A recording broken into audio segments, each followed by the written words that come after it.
ما من مولود يولد إلا وإبليس من الأبالسة بحضرته.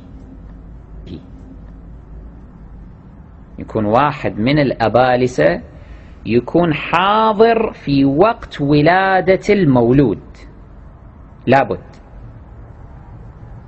فإن علم الله أنه من شيعتنا، إن علم الله أن هذا المولود من شيعتنا حجبه من ذلك الشيطان، الله يحجبه من ذلك الشيطان، فلا يتمكن الشيطان من أن يطعن فيه أو يؤذيه.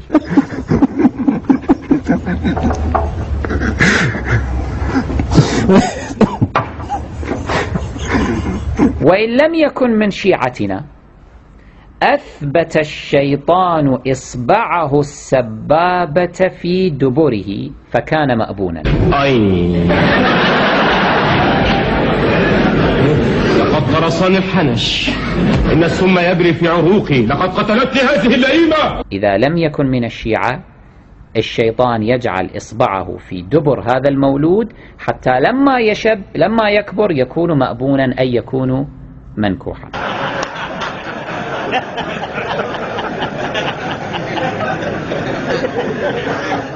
فإن كان امرأة، هذا المولود لم يكن ذكرا، فإن كان امرأة أثبت في فرجها، وضع إصبعه السبابة في فرجها فكانت فاجرة.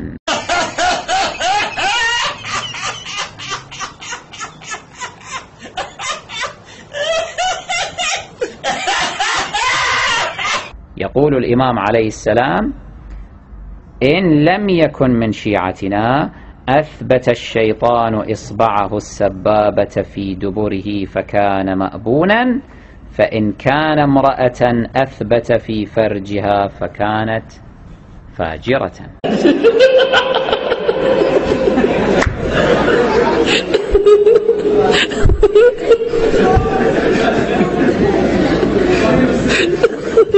إن لم يكن من شيعتنا أثبت الشيطان إصبعه السبابة في دبره فكان مأبونا، فإن كان امرأة أثبت في فرجها فكانت فاجرة.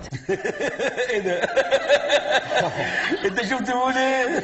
بيقول ايه يعني؟